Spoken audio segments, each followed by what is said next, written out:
আসসালামু আলাইকুম রহমতুল্লাহ। আলহামদুলিল্লাহ ওয়াদা ওয়াসসালাতু ওয়াসসালামু আলা মাল্লা নবী ওয়াদা। সমস্ত প্রশংসা সেই মহান রবের দরবারে, যিনি আমাদেরকে অসংখ্য সৃষ্টির মধ্যে সর্বশ্রেষ্ঠ মাখলুক হিসেবে সৃষ্টি করেছেন। আলহামদুলিল্লাহ। আমি আপনাদের কাছে একটি কথা বলতে চাই যে সলাত সলাত আমাদের আদায় করতে হবে যথাসময়ে, নির্দিষ্ট সময়ে, আল্লাহ রাসূল সাল্লাল্লাহু আলাইহি সাল্লামের তরিকায়। আমি বলতে চাই, আমরা সলাৎ যখন শুরু করব, আমাদের সব কিছু পাক পবিত্র থাকতে হবে, পুজোটা থাকতে হবে, সব কিছু নবী সাল্লাল্লাহু আলাইহি সাল্লামের পদ্ধতি অনুযায়ী থাকতে হবে, নাহলে কিন্তু হবে না সালাত। এই বিষয়ে আমি বলতে চাই, নেশাদার দ্রব্য, আল্লাহ রাসূল সাল্লাল্লাহু আলাইহি সাল্লাম বলেছেন, কোনো ব্যক্তি যদি নেশাদার দ্রব্য পান করে, সে মূর্তি পূজকের ন্যায় অপরাধী। এটি পাবেন সহিহ ইবনে মাজার 3375 নম্বর হাদিস। সহিহ হাদিস কিন্তু এটা, বুঝছেন? আসলেই সেখানে দেখেন, একটা হিন্দু পূজা করে যে অপরাধী, আপনি নেশাদার দ্রব্য পান করে তাই অপরাধী। আর এক জায়গায় আল্লাহ রাসূল সাল্লাল্লাহু আলাইহি সাল্লাম বলেছেন, কোনো ব্যক্তি যদি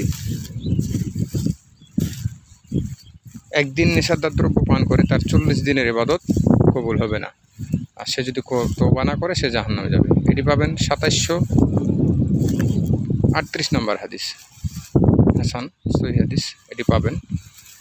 তাই আসুন, আমাদের একদিনের সালাত কবুল হচ্ছে কিনা আমরা কেউ বলতে পারবো না, অথচ আগাম আমাদের সালাত 40 দিন নষ্ট হয়ে বসে আছে, অথচ আমরা একদিনের সালাত আমাদের কবুল হচ্ছে কিনা আমরা সেটা বলতে পারবো না।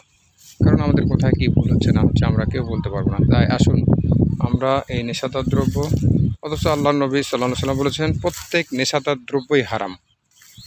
এটি পাবেন 3385 নম্বর হাদিস, ইবনে মাজার।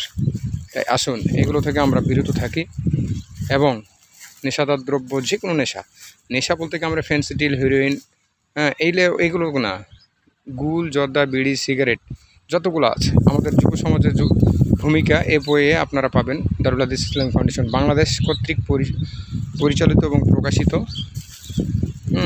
সমাজ সংস্কারে যুব সমাজের ভূমিকা, একটি ছোট্ট বই, ছোটি বই। ওখানে আমাদের নেশাগুলো কী কী হলো সব আমরা তুলে ধরছি, আলহামদুলিল্লাহ। তো যাই হোক, আপনারা বিভিন্ন রকম নেশাদার দ্রব্য থেকে বিরত থাকবেন, সঠিক সময়ে সালাত আদায় করবেন, ইনশাআল্লাহ। আজকে এই পর্যন্ত। আসসালামু আলাইকুম।